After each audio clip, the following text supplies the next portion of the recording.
Hari sudah menjelang malam ketika saya, Andi, harus melewati jalan yang jarang dilewati orang di daerah pinggiran desa.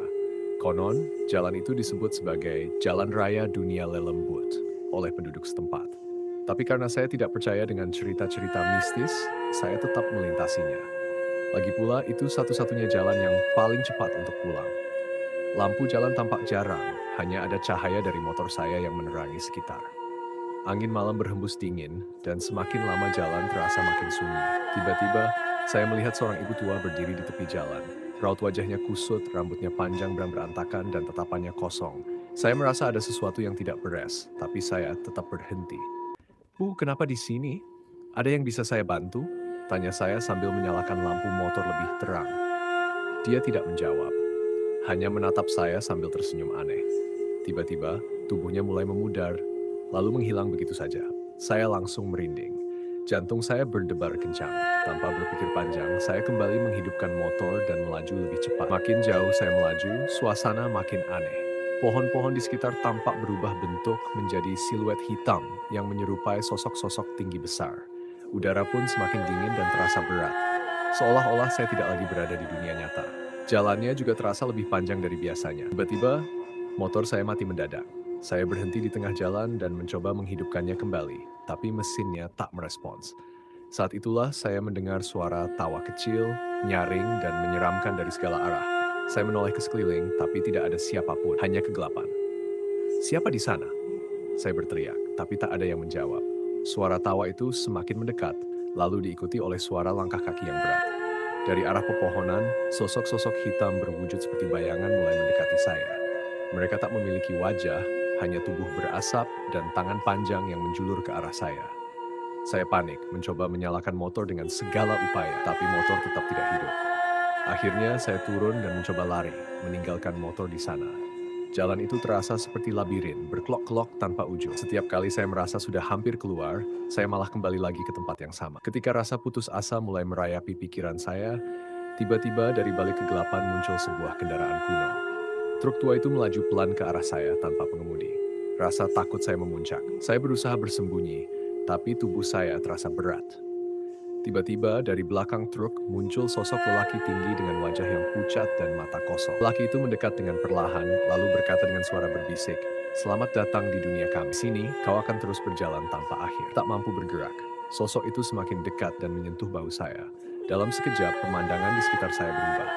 Saya tak lagi berada di jalanan biasa, melainkan di sebuah jalanan yang dikelilingi oleh kabut tebal dan pepohonan mati. Cahaya bulan tampak redup dan suara-suara aneh bergema di udara. Saya kini sadar, saya telah tersesat di dunia lelembut. Tak ada jalan kembali. Pikiran saya kalut. Di mana ini? Apa saya masih di dunia nyata? Bayangan tentang lelaki pucat itu masih mengerikan di kepala saya. Rasanya seperti mimpi buruk yang tidak ada ujungnya. Saya mencoba berjalan, tapi setiap langkah terasa sia-sia. Jalanan ini seperti tak pernah berakhir. Meski terus melangkah, saya tetap berada di tempat yang sama.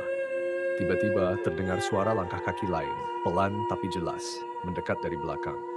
Saya tak berani menoleh, tapi rasa penasaran mengalahkan ketakutan.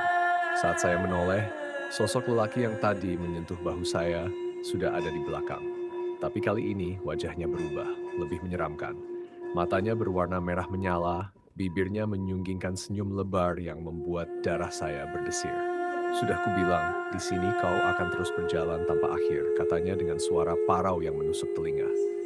Saya ingin berteriak, tapi suara saya tertahan di tenggorokan. Kaki saya terasa lumpuh dan tubuh saya tak bisa bergerak. Dalam kondisi itu, saya hanya bisa menatapnya, berharap ini semua hanyalah mimpi buruk. Dia mengulurkan tangan panjangnya, seolah ingin menarik saya masuk lebih dalam ke dalam dunia mereka.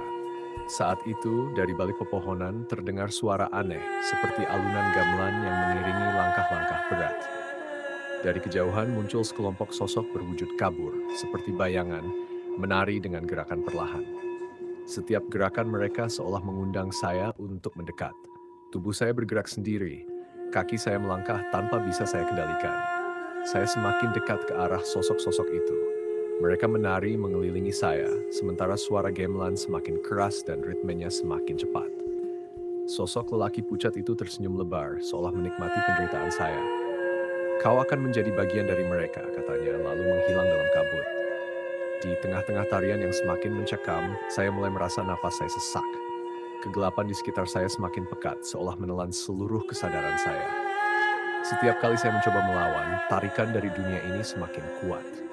Tiba-tiba, saya merasakan sentuhan hangat di tangan saya. Saya terbangun dari lamunan aneh itu dan menyadari bahwa ada seseorang yang mengguncang tubuh saya. Andi, Andi bangun. Suara itu terdengar jauh tapi akrab. Mata saya terbuka lebar. Saya terkejut melihat wajah teman saya, Budi, yang memandang saya dengan cemas. Saya sudah kembali di pinggir jalan, tepat di sebelah motor yang mati. Jalan yang tadi terasa asing, kini kembali normal. Kau kenapa, Di? Aku sudah mencarimu dari tadi. Tadi ada kabar dari warga, katanya kau lewat sini, dan mereka memperingatkan kalau jalan ini sering ada hal-hal aneh, kata Budi dengan nada khawatir. Saya menggeleng pelan, masih bingung antara kenyataan dan mimpi buruk yang barusan saya alami. Tapi satu hal yang saya sadari, apapun yang tadi saya alami bukanlah hal biasa. Jalan ini memang bukan sembarang jalan.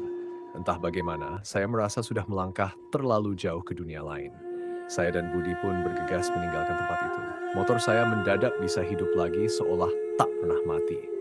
Namun sebelum kami benar-benar pergi, saya melihat ke arah belakang sekali lagi dan di kejauhan, di antara bayang-bayang pepohonan, saya melihat sekilas sosok lelaki pucat tadi, tersenyum sambil melambai.